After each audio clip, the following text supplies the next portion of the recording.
मित्रों, जब भी प्रेम की बात आती है तो सबसे पहले हमारे मन में राधा कृष्ण के प्रेम की कथा याद आती है। परंतु अधिकतर जनमानस के मन में ये सवाल उठता है कि जब भगवान कृष्ण राधा रानी से बेइंतहा प्रेम करते थे तो फिर उन्होंने उनसे शादी क्यों नहीं की।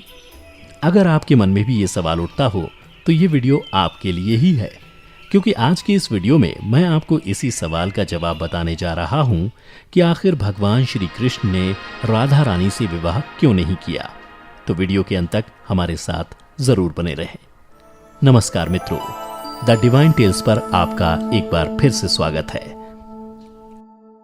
हिंदू धर्म ग्रंथों में इस प्रसंग से जुड़ी कई कथाएं प्रचलित हैं, जिनमें से सबसे पहली कथा के अनुसार ऐसा माना जाता है कि राधा कोई और नहीं बल्कि श्री कृष्ण का ही एक रूप थी।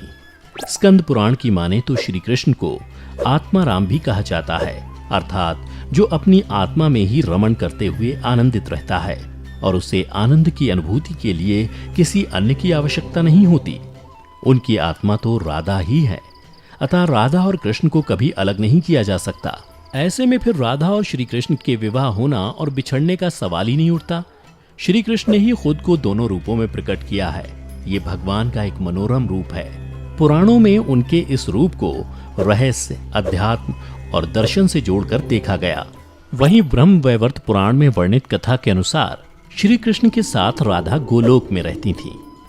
एक बार उनकी अनुपस्थिति में श्री कृष्ण अपनी दूसरी पत्नी विरजा के साथ घूम रहे थे। तभी राधा आ गई। वे विरजा पर नाराज होकर वहां से चली गईं। श्री कृष्ण के सेवक और मित्र श्रीदामा को राधा का यह व्यवहार ठीक नहीं लगा और वे राधा को भला बुरा कहने लगे।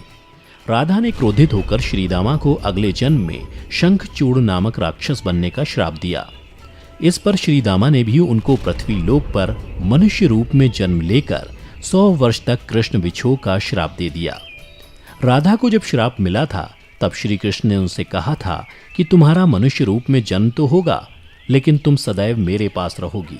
यही कारण था कि राधा और श्री कृष्ण का बचपन में विछोह हो गया था।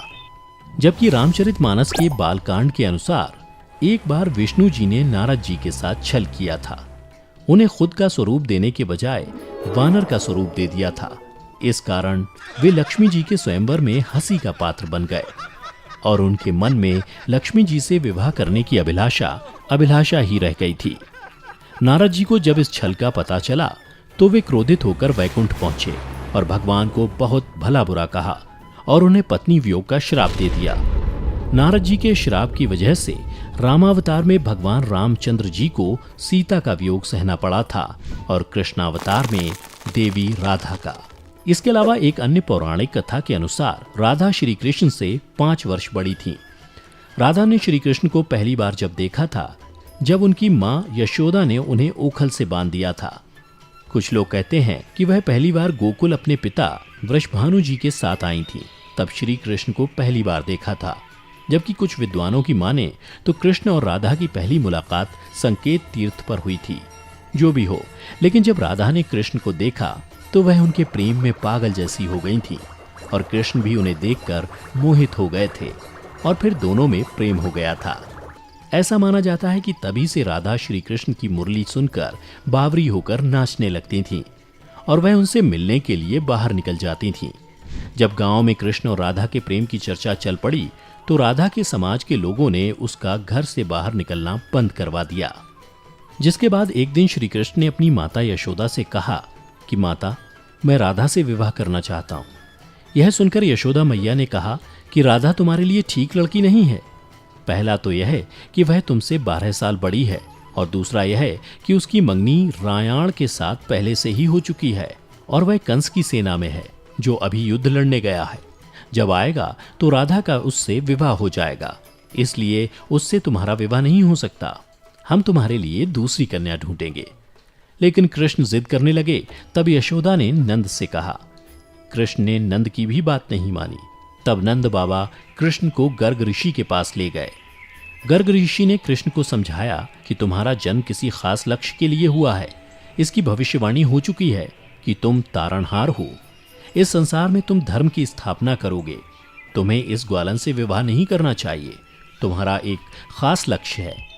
तब श्री कृष्ण कहते हैं कि मुझे नहीं बनना तारणहार, मैं तो अपनी गायों, ग्वालनों और इन नदी पहाड़ों के बीच ही रहकर प्रसन्न और आनंदित हूँ। और यदि मुझे धर्म की स्थापना करनी है तो क्या मैं इस अधर्म के साथ शुरुआत करूं कि जो मुझे चाहती है और जिसे मैं प्रेम करता हूं उसे छोड़ दूं? यह तो न्याय नहीं है। गर्ग मुनि हर तरह से समझाते हैं, लेकिन कृष्ण नहीं समझते हैं। तब गर्ग मुनि उन्हें एकांत में यह रहस्य बता देते हैं कि तुम यशोदा और नंद के पुत्र नहीं, देवकी और वासुदेव के पुत्र हो, और तुम्हारे माता पिता को कंस ने कारागार में डाल रखा है। यह सुनकर श्री कृष्ण कुछ भी कहने की स्थिति में नहीं रहे और फिर उन्होंने कहा, कृपया मेरे बारे में कुछ और बताइए। तब गर्ग मुनि ने कहा कि नारद ने तुम्हें पहचान लिया है और तुमने अपने सभी गुणों को प्रकट कर दिया है। तुम्हारे जो लक्षण इस ओर संकेत करते हैं कि तुम ही वह महापुरुष हो जिसके बारे में ऋषि मुनि चर्चा करते हुए आ रहे हैं। यह सुनकर श्री कृष्ण चुपचाप उठे और गोवर्धन पर्वत की सबसे ऊंची चोटी पर जाकर अकेले आकाश को देखने लगे। बस वे वहीं दिन भर रहे और सूर्यास्त के समय ज्ञान को उपलब्ध हो गए। वहीं से उनकी दशा और दिशा बदल गई। फिर उसके बाद श्री कृष्ण कंस के बुलावे पर वृंदावन छोड़कर मथुरा चले गए और इधर राधा का विवाह यशोदा के भाई प्रयाण से हो गया। मित्रों, इसलिए भगवान कृष्ण ने कहा कि राधा तो मेरी आत्मा है, भले ऐसे में मैं उससे विवाह करूं या ना करूं, इससे क्या फर्क पड़ता है। विवाह के बाद भी राधा का ना तो मेरे प्रति स्नेह कम हुआ और ना ही मेरा राधा के प्रति। इसलिए मित्रों, अगर आप भी किसी से प्रेम करते हैं और आपकी उससे शादी नहीं होती है तो निराश ना हो, बल्कि उसके प्रेम को अपने मन में हमेशा के लिए याद रखें, जैसा कि श्री कृष्ण ने किया था। तो मित्रों, उम्मीद करता हूं कि आपको श्री कृष्ण और राधा की ये प्रेम कथा पसंद आई होगी। अगर पसंद आई हो तो इसे ज़्यादा से ज़्यादा लाइक करें और अपने दोस्तों के साथ शेयर भी अवश्य करें। फिलहाल आज की वीडियो में इतना ही। अब हमें इजाज़त दें। आपका बहुत बहुत शुक्रिया।